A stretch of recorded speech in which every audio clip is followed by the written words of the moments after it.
नमस्कार, मैं हूं आशीष त्रिपाठी आपके साथ। छत्तीसगढ़ विधानसभा चुनाव में सत्ता कांग्रेस के हाथ से चली गई है और चौथी बार बीजेपी सत्ता में लौट आई है। चुनाव जीतने के बाद अब तक बीजेपी ने मुख्यमंत्री के नाम पर कोई फैसला तो नहीं लिया, लेकिन ग्राउंड पर एक्शन शुरू हो चुका है। रायपुर में और कई शहरों में बुलडोजर एक्शन दिखाई दे रहा है। दरअसल अतिक्रमण के खिलाफ अभियान तेज कर दिया गया है और बुलडोजर जमकर दौड़ रहा है, लेकिन इस पर अब सियासत भी शुरू हो गई है। कांग्रेस ने अधिकारियों के इस कार्रवाई पर नाराजगी जताई, तो वहीं बीजेपी इसे सुशासन का राज बता रही है।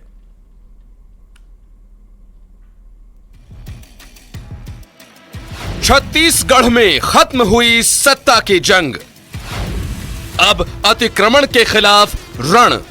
अवैध पर हमेशा बुलडोजर चलेगा। सत्ता आने का मतलब ये नहीं है कि आप गरीबों को सौ देंगे। बुलडोजर का जमकर एक्शन, बढ़ने लगी सियासी टेंशन।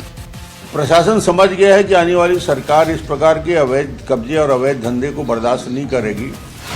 नई सरकार, नई तकरार। बुलडोजर की राजनीति से नहीं चल सकती है। बुलडोजर किस पे चला रही? किसी अमीर के घर पे चला रही क्या?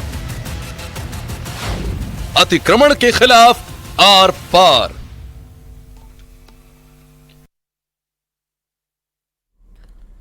तो कोशिश यही है कि अवैध रूप से जो कब्जे हैं उन्हें हटाया जाए, जबकि कांग्रेस का यह कहना है कि किसी अमीर के घर पर तो बुलडोजर चला नहीं रहे, गरीब लोगों के रोजगार पर यह बुलडोजर चला रहे हैं। जबकि प्रशासन का यह कहना है कि ये सब जो कब्जे किए गए हैं ये अवैध रूप से किए गए कब्जे हैं।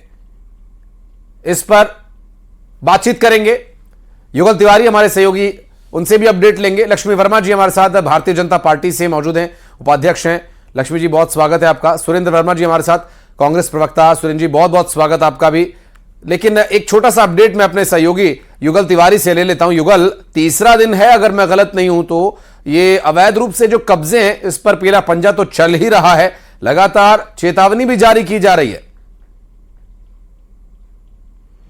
ये बिल्कुल आशीष, देखिए नगर निगम की टीम है, जिला प्रशासन की जो टीम है, अलग अलग जो उड़न दस्ते की टीम है, 23 सड़कों पर लगातार गुजर रही है और अलग अलग स्थानों पर जो रोड के किनारे इस तरह से इंक्रोचमेंट किए हुए हैं, घुमटी ठेला लगाए हुए हैं, उन पर कार्रवाई की जा रही है। समझाइश के बाद अगर वो नहीं मान रहे हैं तो उनकी सामानों को जब्ती किया जा रहा है। ये कहा जा सकता है कि जैसे ही छत्तीसगढ़ में सरकार बदली उसके बाद बुलडोजर की धमक है वो देखने को मिली। और अभी तो सरकार का गठन भी नहीं हुआ। युगल, लक्ष्मी जी से एक सवाल ले लेता हूं मैं। लक्ष्मी जी, अभी तो सरकार का गठन भी नहीं हुआ, लेकिन उससे पहले ही जिस तरह से कार्रवाई चल रही है, ये कोई बदले की भावना से हो रही है कार्रवाई? अमीर लोगों पर क्यों नहीं कर रहे आप कार्रवाई? कांग्रेस के कई नेता सवाल उठा रहे हैं।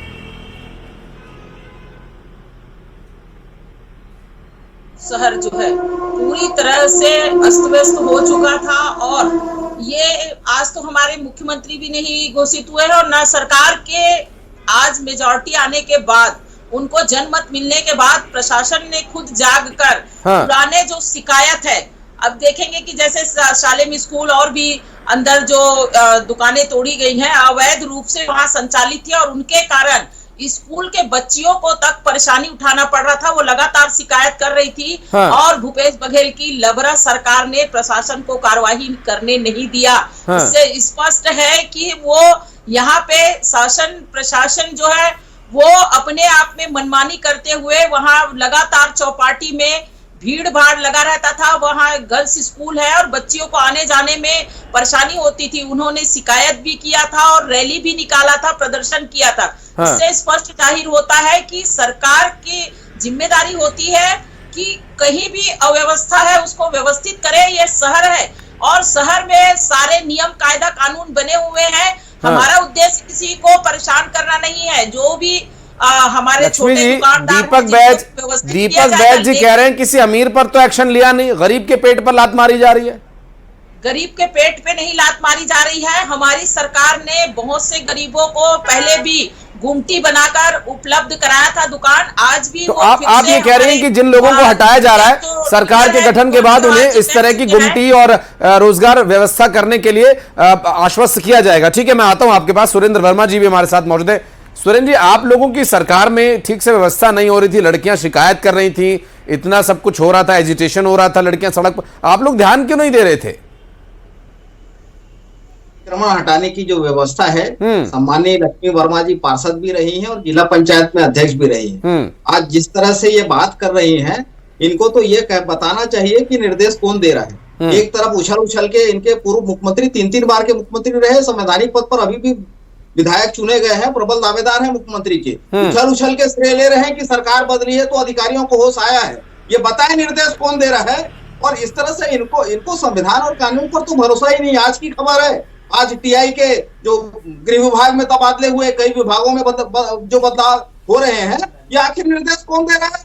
ये 3 दिन या तो ये इनका मानना है कि 10 तारीख तक नई सरकार का गठन हो जाएगा, या तो ये पूरी तरह से ये जिम्मेदारी ले कि हाँ निर्देश हमारे संघ कार्यालय से आ रहे हैं या भाजपा मुख्यालय से आ रहे हैं, या तो फिर ये कहें कि हम इसमें सहमत नहीं है। अलग अलग भाजपा नेताओं के अलग अलग दावे हैं, कई इससे पल्ला झाड़ रहे हैं। तो भारतीय जनता पार्टी का जो चरित्र है, असल चरित्र है, जहां मोदी जी आके कहते हैं कि गरीब की जो जाति है वो सबसे बड़ा वर्ग है और उसके हित की बात करते हैं, और जब जब भाजपा शासन में आती है, ये पहली बार नहीं है, विस्थापन की बात कर रहे हैं, व्यवस्थित बसाहट तो कांग्रेस ने दी, 5 लाख से अधिक पट्टे दिए हैं, एक भी पट्टे इन्होंने इनके समय में मरही माता मंदिर तो मैं एक चीज सुरेंद्र भाई, एक चीज आपसे जानना चाहूंगा, एक चीज आपसे ये जानना चाहूंगा, ये जो चकना सेंटर्स और ये फास्ट फूड सेंटर्स, ये क्या कांग्रेस की सरकार ने बसाए थे क्या, कि ये कोई रोजगार योजना थी क्या? आपसे मैं ये सवाल करता हूँ, ये रमन सिंह जी ने शराब का आबकारी विभाग का सरकारीकरण किया, दुकान खोले, चकना सेंटर उखाड़ने से शराबखोरी बंद हो जाएगी क्या? असलियत ये है, ये चंदाखोरी का जो है इनका नया सिस्टम है, ये वसूली के लिए अपने लोगों को ये वहां पर बसाएंगे। जवाब ले देखिए, ये तोड़ रहे हैं, 15 दिन के अंदर ये संघी भाजपाइयों के इशारे पे वहां पे नए ठेले लगेंगे, वहां से चंदा उगाही होगी। ये दुकानदारी खोलने की तैयारी है और इनका निर्देश है उसमें स्पष्ट तौर पर। लक्ष्मी जी से जवाब ले लेते हैं। सुरेंद्र भाई सुनिए, तरह से निराधार है। मैं ऐसे आपके आरोपों का पूरी तरह से मैं विरोध करती हूं कि हम वहां अपने लोग को बसाने के लिए नहीं, शहर के लोगों के लिए आवागमन की व्यवस्था को दुरुस्त करने के लिए पूरी सड़क ट्रैफिक दबाव इतना है और आप देख लीजिए के बगल में दोनों तरफ पार्टी लगा हुआ है, तो ऐसे लोगों को आपने वहां पे पार्टी लगाने दिया, व्यवस्थित बना के उस जगह पे क्यों नहीं लगाने के लिए कहा? तो इससे स्पष्ट जाहिर होता है। सुनिए सुरेंद्र जी, सुन लीजिए, मैं आ रहा हूँ सुरेंद्र जी, सुनिए ना। कांग्रेस के शासन काल में इन्होंने कुछ ऐसे लोगों को, सामाजिक लोगों को चारों तरफ फैला करके जो शहर की व्यवस्था को बिगाड़ने का काम किया है, यही करती रही है कांग्रेस। और भारतीय जनता पार्टी से जनता को उम्मीद है। आज जनता ने रायपुर जिले में देखिए, आपने इतना बड़ा जनमत दिया है, उन्हें पता है कि छत्तीसगढ़ में कांग्रेस की सरकार ने जो आताताई के रूप में काम किया है उसको खत्म करने का काम भारतीय जनता पार्टी करेगी और उस विश्वास को बनाए रखना हमारी जिम्मेदारी है। लेकिन हमारी सरकार आते ही प्रशासन को पता चल गया कि ये सरकार जो है वो नियमतः कार्यवाही जो है करने वाली सरकार लक्ष्मी जी, है। मुझे थोड़ा सा एक चीज अगर आप समझा देंगी, तो मुझे लगता है दर्शकों को भी थोड़ी आसानी हो जाएगी। ये सरकार गठन का प्रक्रिया तो मुझे लग रहा है अभी चल रही है, क्योंकि सीएम कौन होगा, अभी विधायक दल की बैठक होगी, मुख्यमंत्री का चेहरा तय होगा, मुझे लगता है तब सरकार का गठन होगा। अभी सरकार आपकी आई नहीं है, अभी आपको बहुमत मिला है। जी, मैं भी वही कह रही हूँ कि बहुमत मिलते ही मैंने पहले ही आपसे कहा कि प्रशासन जो है वो जाग गए, क्योंकि इनके दबाव में, इनके नेताओं के दबाव में वो जो शिकायत भी आई थी उस पर कार्यवाही नहीं कर पा रहे थे। लेकिन उनको अब लग गया है प्रशासन को कि ये भारतीय जनता पार्टी की जो सरकार है। तो आप ये कह रही हैं कि प्रशासन से जो शिकायतें की गई थी उस पर सरकार अब बहुमत बीजेपी को मिलने के बाद स्वतः संज्ञान प्रशासन ने लिया है। मैं सुरेंद्र वर्मा जी से एक सवाल और ले लेता हूं। कब्जियों के खिलाफ प्रशासन को शिकायत की गई थी, लेकिन कहीं न कहीं इनके नेताओं के प्रश्रय के कारण वो कार्यवाही नहीं कर पा रहे थे। मैं सुरेंद्र जी आ रहा हूं आपके पास। युगल, ये जो प्रशासन की तरफ से कार्रवाई की जा रही है, जब आपने बातचीत की होगी अधिकारियों से क्या जवाब वो दे रहे हैं, किस तरह का ये एक्शन है और कितने दिन तक ये जारी रहने वाला है, निर्देश कहां से मिल रहे हैं, क्या कुछ ये अमल में लाया जा रहा है, इसके बारे में कोई जानकारी? जी बिल्कुल, देखिए निर्देश कहां से मिल रहे हैं इसकी तो जानकारी बिल्कुल कतई नहीं है, किसी को भी नहीं है। लेकिन प्रशासन का यही कहना है कि राजधानी रायपुर है, ट्रैफिक का दबाव है और यातायात व्यवस्था सुदृढ़ करने के लिए, सुव्यवस्थित करने के लिए इस तरह से अवैध गुमटी ठेले हैं, जो चखना सेंटर है, उसे हटाया जा रहा है। इस तरह की बातें हैं वो आ रही, इस तरह के वर्जन हैं वो सामने आ रहे हैं। लेकिन अगर स्वतः संज्ञान ले रहे थे तो सवाल ये भी जरूर होता है कि आखिर इतने दिनों तक ये लंबित शिकायतें थी, इस पर कार्रवाई क्यों नहीं की जा रही थी। अब चूंकि विपक्ष में कांग्रेस है, उनका सवाल भी और उनका प्रश्न भी लाजमी है, लेकिन देखने होगा। और युगल, मुझे लगता है लक्ष्मी जी भी जो कह रही हैं फिर तो वो भी वाजिब हो ही जाना चाहिए। वो कह रही हैं कि अब सरकार बदली है तो प्रशासन पर से दबाव हट गया है। सुरेंद्र भाई, मुझे लगता है इस पर जवाब देना चाहिए। आप कह रहे हैं कि अब ये लोग अपने लोगों को जगह देंगे शराब की दुकानों के आसपास, तो क्या अब तक आपके लोग बैठे थे क्या यहाँ पर? ये दोहरे मापदंड नहीं चलेंगे। हाँ, ये बताएं, ये ठीक है जो चखना सेंटर जहाँ पर टूटे हैं वहाँ आसपास के डिस्पोजल। सुनिए लक्ष्मी जी, सुन लीजिए, मैं आ रहा हूँ मैडम आपके पास। मूल बात भारतीय जनता पार्टी का ये दोहरा चरित्र नहीं चलेगा। या तो ये स्वीकार करें कि निर्देश जो है आरएसएस संघ कार्यालय या भाजपा कार्यालय से आ रहा है, या ये बताएं कि ये वाजिब है क्या।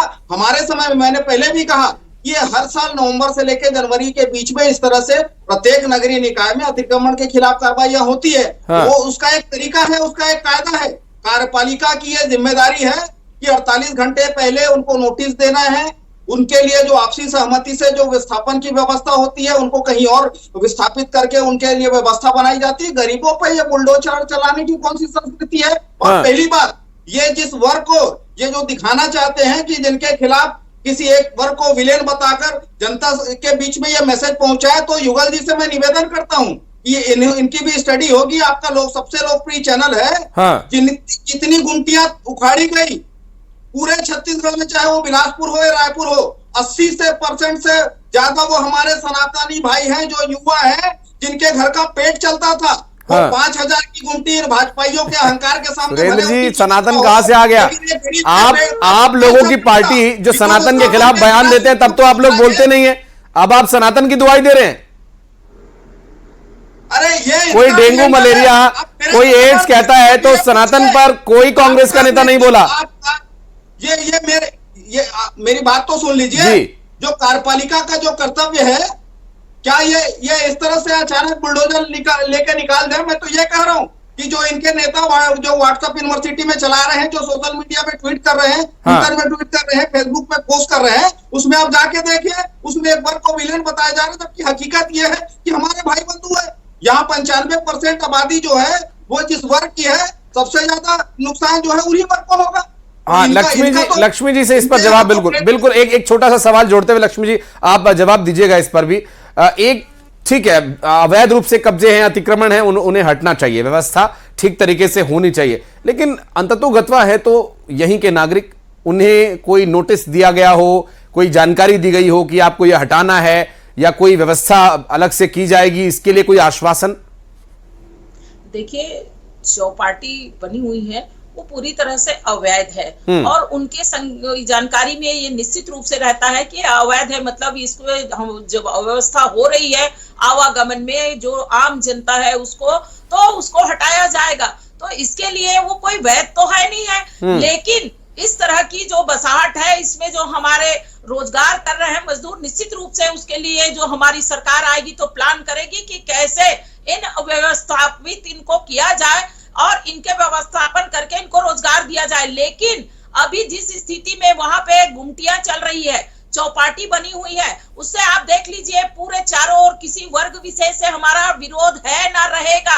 ये तुष्टीकरण की राजनीति कांग्रेस करना सीखी है और तुष्टीकरण के तहत इन्होंने अपने लोगों को चाहे रोजगार मुहैया कराने की बात कहे, चाहे फोकट में सारा चीज जो है इनके कार्यकर्ताओं को देने की बात कहे, ये इन्हीं लोगों ने किया है।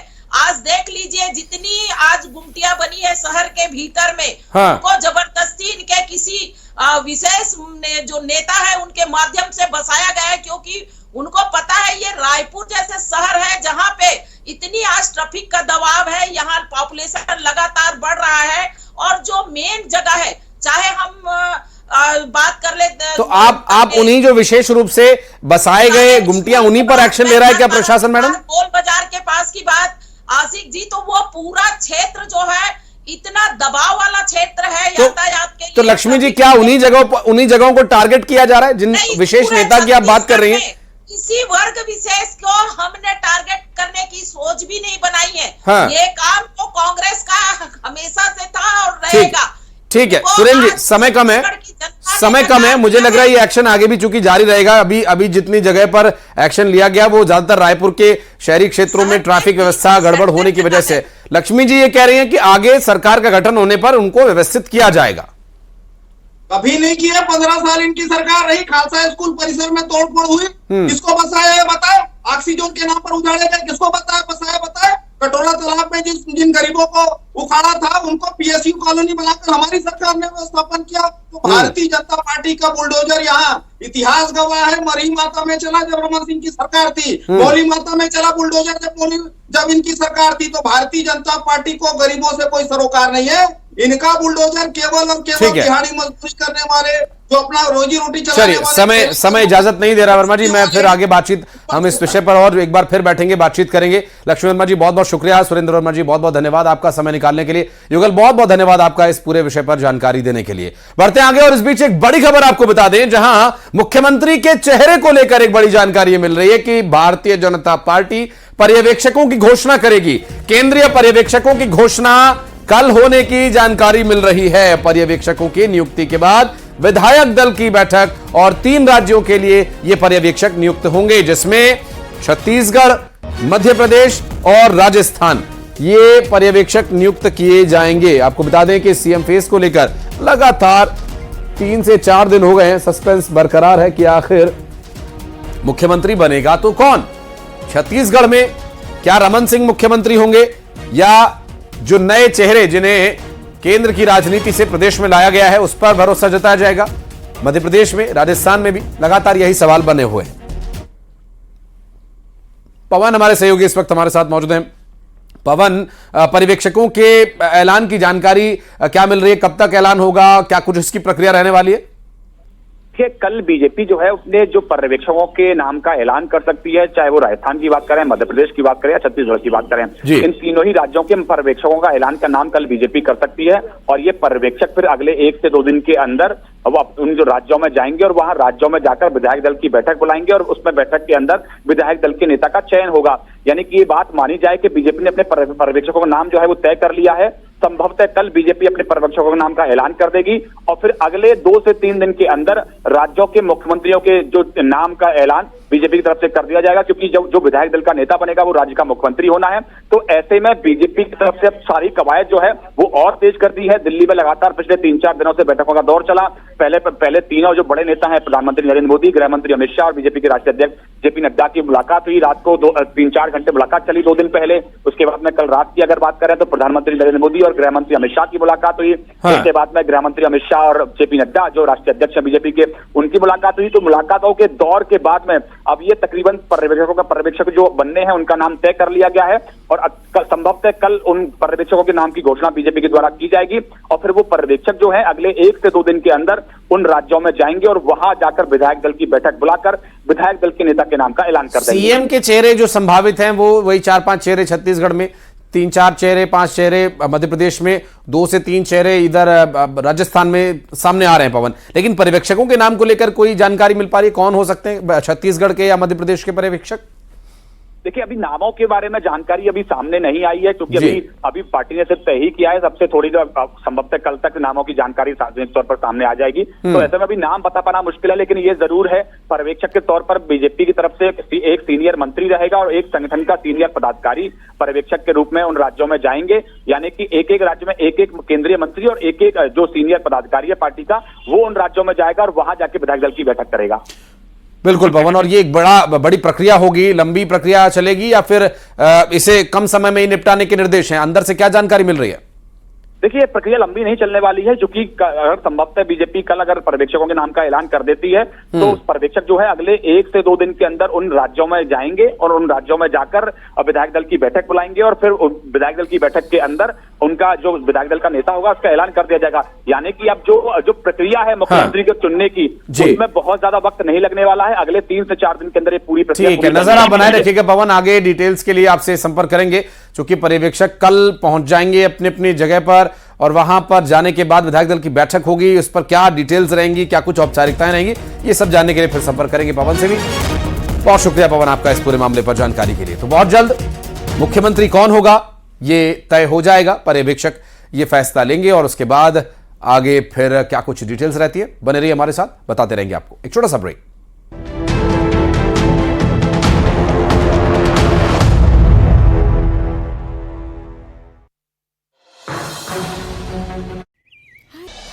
हार के बाद बीना से बीजेपी प्रत्याशी महेश राय ने अपनी ही पार्टी के पदाधिकारियों पर